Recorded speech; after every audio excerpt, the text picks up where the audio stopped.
Hello friends, how are you. चलिए ये है प्रोबेबिलिटी एंड स्टैटिस्टिक्स के रिमेनिंग क्वेश्चंस। ठीक है, इसको अच्छे से प्रैक्टिस कर लीजिएगा। देखिए, 8th क्वेश्चन है, a fair coin is tossed till a head appears for the first time.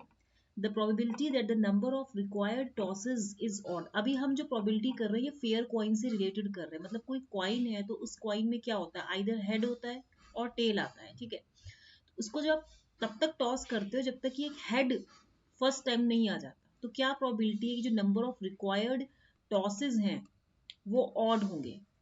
T मतलब टी फॉर टॉसेस। ओके, अब इसके लिए आप देखिए, let P is the probability for the number of tosses is odd. P is the probability for the number of tosses which is odd. तो यानी कि this is equal to P and number of tosses फिर क्या हो जाएगा 1 3 5 7। अब आप देखिए, तो probability that number of toss is 1 is equal to probability of head in first toss। यही होगा ना, जब आप नंबर ऑफ टॉस करोगे, एक प्रोबेबिलिटी एक बार आप टॉस करोगे तो जो हमें चाहिए कि पहली बार में हमारा हेड हो जाए, this will be equal to half. Probability that number of toss, क्योंकि हमें ऑड नंबर चाहिए। अब ये थ्री कब आएगा कि probability of tail in first toss. ठीक है, यानी कि फर्स्ट टॉस में आना चाहिए, टेल इन सेकंड टॉस में आना चाहिए। एंड कैसे होगा, आप देखिए ऐसे होगा ना, T T H, tail in first toss, tail in second toss, head in third toss. यहां पे हम इसको लिख सकते हैं हेड इन, आप थोड़ा सा रिवाइज कर लीजिए, head in third toss. Okay, अब आप देखिए कितना हो जाएगा ये, half into half into half, that means it will B 1/8। Okay, अब आप इसमें देखिए, probability that number of toss is 5, वो कितना होगा, क्योंकि हमें क्या चाहिए, नंबर ऑफ टॉसेस। हम बोल रहे हैं कि इतनी बार हमने टॉस किया, तो ये पी ऑफ ये कितना हो जाएगा, T T T T H हो जाएगा। Okay, and this is equal to half to the power 5। ये क्वेश्चन समझिए पहले, तो 1/32 आ गया। Similarly probability that number of tosses is odd, तो क्या हो जाएगा बताइए। अब आप इन सबको आप ऐड कीजिए, हाफ आया था, फिर 1/8 आया था, फिर 1/32 आया था। तो यहाँ पे 32 एलसीएम हो गया, 216 हो गया, 8 4 जा हो गया, ये 1 हो गया, तो ये कितना हो जाएगा 21/32।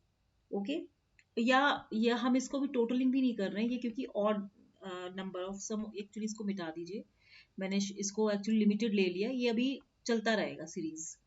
तो इसके लिए अब हम क्या करेंगे, ये हम निकालेंगे ना, हम लिखेंगे sum of infinite, geometric series है, तो ये हो जाएगा sum of infinite geometric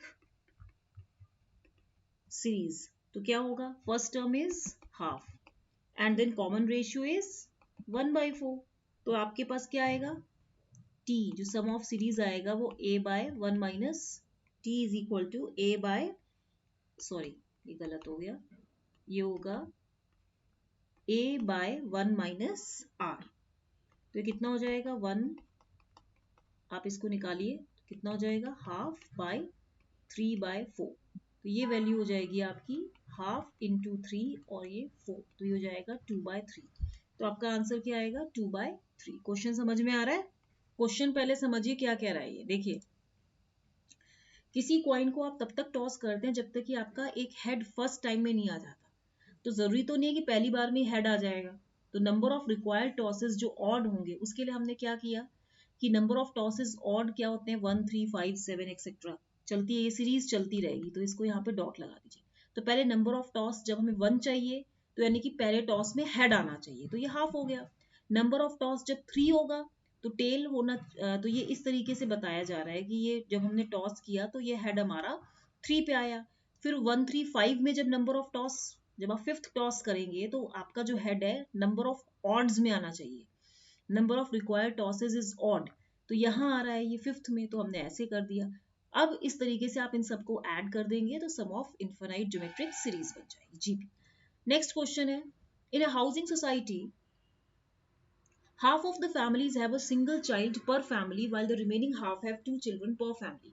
The probability that a child picked at random has a sibling is, देखिए इस क्वेश्चन में जो रिक्वायर्ड प्रोबेबिलिटी होगी वो क्या होगा, ये कह रहा है हाफ ऑफ द फैमिलीज, देखिए एक हाउसिंग सोसाइटी है, इसमें क्या है जो हाफ ऑफ द फैमिलीज है इनका सिंगल चाइल्ड पर फैमिली है, C for child, F for family, जबकि जो रिमेनिंग हाफ है, मतलब आप इसको हाफ हाफ में डिवाइड अगर कर दें, उनकी 2 चिल्ड्रन पर फैमिली। द प्रोबेबिलिटी इन दोनों में से कोई भी एक चाइल्ड आपने एट रैंडम पिकअप कर लिया है, ठीक है, तो उसका एक सिबलिंग होगा, वो कैसे निकालेंगे, आप ऐसे कर सकते हैं हाफ इंटू 2/3, ठीक है, सिंगल चाइल्ड एंड 2 चिल्ड्रन पर फैमिली, तो हाफ इंटू 2/3 बाय, हम इसको लिख सकते हैं half into 1/3 plus half into 2/3, ये होगा ना, तो इसको सॉल्व कीजिए 1/3 and this will B 1/3 plus 2/3, so this will be 1/3 into half into 3/3, तो ये कैंसिल होके कितना हो जाएगा 2/3, ठीक है। नेक्स्ट है, an unbiased coin is tossed an infinite number of times, the probability that the fourth head appears at the 10th toss, वो क्या होगा, इसका मतलब क्या हुआ, देखिए जैसे कह रहा है ना, इस केस में हम क्या करेंगे, इट मीन्स कि जो 3 हेड है, आप ये कह सकते हैं कि it means 3 head appears in first, 3 head 9 trials में आएंगे, क्योंकि 4th हेड जब 10th टाइम्स में आ रहा है तो यानी कि 3 heads appear in first 9 trials, ठीक है, तो प्रोबेबिलिटी ऑफ गेटिंग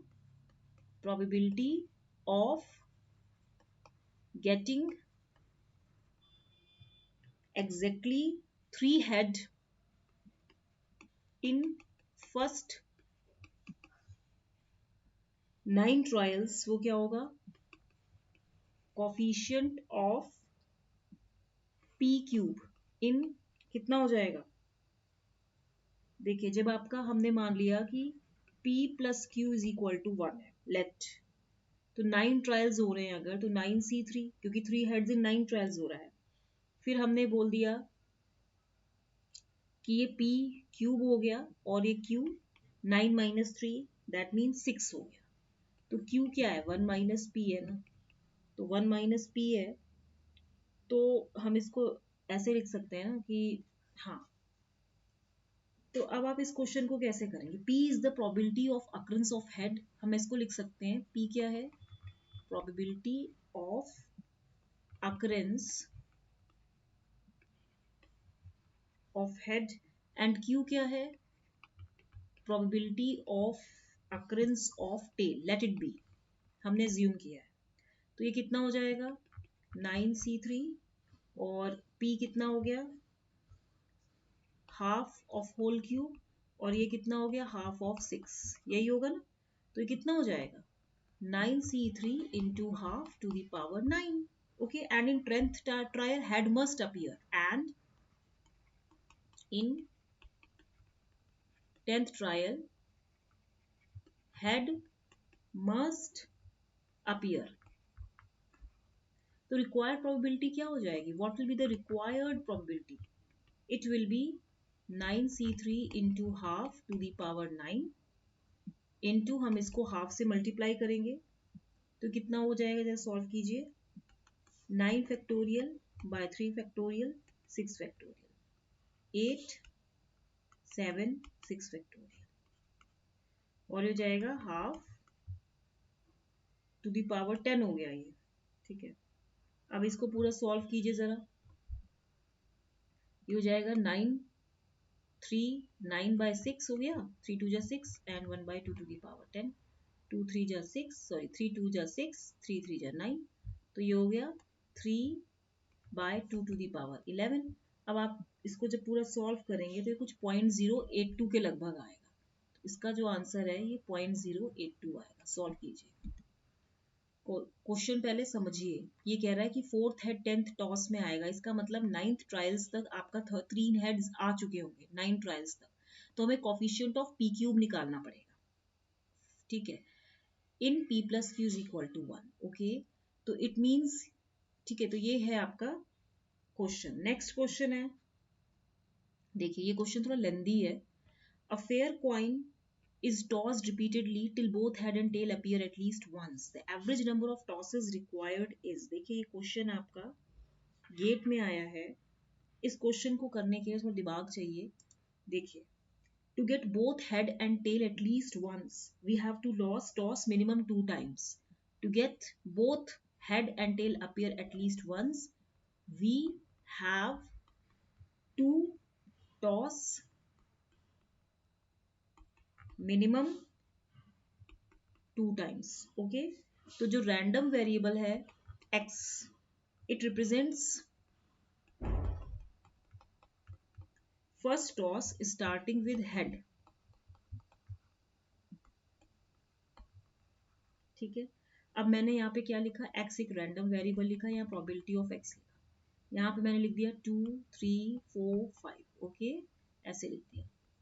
ओके, अब आप इसमें देखिए, मैं यहाँ पे प्रोबेबिलिटी ऑफ x कैसे लिखूंगी, 1/2 स्क्वायर, क्योंकि ये क्या हो रहा है, we have to toss minimum 2 times. ये 1/2 क्यूब, ये 1/2 4, ये 1/2 टू द पावर 5। ठीक है, random variable x represents first toss starting with head repeatedly till both head and tail appear at least once. जो e ऑफ x होगा वो हो जाएगा आपका summation x dot p of x। अब आप निकालिए इसको, 2 into 1/2 square plus 3 into 1/2 cube plus 4 into 1/2 4 plus and that's it. जब आप इसको फर्दर सॉल्व करेंगे, इसको निकालिए जरा, कैसे करेंगे, 1/2 कॉमन ले लिया तो 2 into half plus 3 into 1/2 square plus 4 into 1/2 cube and plus this much. Okay, जब आप ये फिर सॉल्व करेंगे तो 1/2 1 प्लस हमने क्या किया इसमें, okay, 2 into half plus 3 into 1/2 square plus 4 into 1/2 cube plus this -1। ठीक है, अब आप इसको, हम इसको ऐसे भी तो लिख सकते हैं, जैसे ये है हाफ हो गया and 1 minus half and it will be to the power -2, ऐसे लिख सकती हूँ ना मैं, एक सीरीज बन गई। तो कितना हो जाएगा, half into half to the power -2 -1। तो ये वैल्यू कितनी हो जाएगी, half into it will be, okay, 4 -1, तो दिस विल बी 3/2। अब similarly y represent the first toss starting with trial. अब मेरे पास यहाँ जगह नहीं है तो मैं क्या करूंगी, मैं यहाँ पे साइड में सॉल्व करूंगी दूसरी पेन से। ठीक है, y रिप्रेजेंट्स, इजी है ये question, first toss starting with trial, starting with tail. Okay, अब आप इसमें देखिए, ये y हो गया और ये p ऑफ y हो गया। ठीक है, अब आप इसमें देखिए 2 3 4 और ये 5 हो गया। अगेन इसमें भी वही सेम कंडीशन लगेगी, apply 1/2 square plus 1/2 cube plus 1/2 4 plus 1/2 5। Okay, अब आप इसमें देखिए, इसमें हम क्या करेंगे, e ऑफ y निकालेंगे। e ऑफ y कैसे निकालेंगे, e of y is equal to summation y dot P Y. तो अब आप इसको सॉल्व कीजिए, again 2 into 1/2 square plus 3 into 1/2 cube plus 4 into 1/2 4 plus 5 into 1/2 5 and ये पूरा आप जब आप सीरीज सॉल्व करेंगे, पूरा सॉल्व करके सिमिलर एज अबव कैलकुलेशन आपके पास 3/2 आंसर आएगा। तो average number of tosses required, हमें average value expect, average number of tosses required, this is equal to e of x plus e of y, तो ये value 3/2 plus 3/2, तो ये value 3 हो गई। तो यहाँ पे आंसर जो आएगा वो जो होगा average number of tosses required is 3। ठीक है, रैंडम वेरिएबल x है, p ऑफ x है, x it is taking, it represents the first toss starting with head 2 3 4 5, ये नंबर ऑफ इसमें हेड्स आ रहे हैं, तो इसको हमने इससे मल्टीप्लाई कर दिया p ऑफ x की प्रोबेबिलिटी कितने टाइम्स रिपीट हो रही है। ठीक है, नेक्स्ट है parcels from sender S to receiver are passed sequentially through two post offices. Each post office has a probability 1/5 of losing an incoming parcel independently of all other parcels.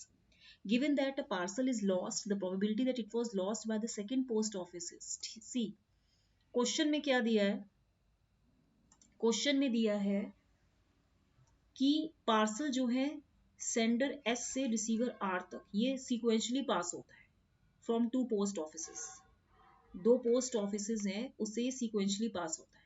Each post office has a probability of 1/5, हर एक post office की एक probability है कि वो आने वाले parcel का 1/5 lose करे independent of all the parcels. Given that a parcel is lost, अगर एक पार्सल खो गया है तो probability that it was lost by the second post office is C. Probability to lost at post office 1, this will be 1/5, क्योंकि इसने बोला ना each post office has a probability 1/5 of losing an incoming parcel. उसके बाद हम क्या करेंगे, probability to lost at post office 2, this will B how much, कितना हो जाएगा ये क्योंकि हम 1 - 1/5 भी तो करेंगे तो 4/5 आ गया ना। एक पोस्ट ऑफिस में लॉस्ट होने की प्रोबेबिलिटी 1/5 है, तो दूसरे में कितनी हो जाएगी 1/5 इंटू 4/5, गेटिंग। उसके बाद टोटल प्रोबेबिलिटी जो लॉस्ट होगी, टोटल प्रोबेबिलिटी टू लॉस्ट वो कितनी हो जाएगी, इन दोनों को ऐड कर लीजिए 1/5 plus 4/25, so it will B 25 and 5 plus 4, this will B 9/25। तो रिक्वायर्ड प्रोबेबिलिटी कितनी होगी,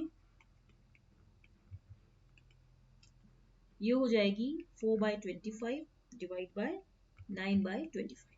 ठीक है, क्योंकि इसने क्वेश्चन में क्या पूछा है, मान लिया कि एक पार्सल लॉस्ट हो चुका है, तो जो प्रोबेबिलिटी है कि सेकंड पोस्ट ऑफिस द्वारा भी लॉस्ट होगा, तो सेकंड दो पोस्ट ऑफिस थे, अगर एक ने ईच पोस्ट, हर एक पोस्ट ऑफिस की प्रोबेबिलिटी है 1/5 लूज करने की इनकमिंग पार्सल।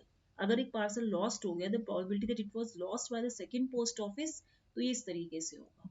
ठीक है, तो इसका आंसर कितना हो जाएगा 4/9, दैट मीन्स 0.44। तो ये आपका इस तरह से होगा। नेक्स्ट लास्ट क्वेश्चन है, suppose A and B are two independent events with probabilities PA not equal to 0 and PB not equal to 0. Let bar and bar B be their complements. Which one of the following statements is false? C. आपको पता होगा कि P of A union B is equal to P of A plus P of B minus P of A intersection B. यही होता है ना। Since P of A intersection B is equal to P of A, P of B, not necessarily equal to 0. It is not necessarily equal to 0. Not necessarily, sorry, इसको आप ऐसे लिख दीजिए equal to 0, यही होता है। तो हम इसको क्या लिख सकते हैं, कौन सी प्रोबेबिलिटी फॉल्स होगी, ये होता है, जरूरी नहीं है कि ये आपका जो PA PB है ये हमेशा जरूरी नहीं है कि हमेशा ये 0 ही हो, ऑलवेज नॉट पॉसिबल कि ये 0 हो, इसीलिए कौन सा फॉल्स हो सकता है, ये सी ऑप्शन आपका फॉल्स हो सकता है। तो अगर आपको ये अच्छा लग रहा हो प्रोबेबिलिटी, तो मुझे और क्वेश्चंस मिलेंगे तो मैं कराऊंगी, अभी तो मेरे पास इतना ही है। इसको लाइक शेयर सब्सक्राइब करना मत भूलिएगा। ठीक है, सब्सक्राइब कर लेंगे तो जो भी आएगा वो आपको नोटिफिकेशन, बेल को रिंग कर लीजिएगा, तो जो भी मैं नया वीडियो बनाऊंगी आपको नोटिफिकेशन मिल जाएगा। थैंक यू, इसको लाइक शेयर एंड सब्सक्राइब जरूर कीजिए। Thank you very much. Okay.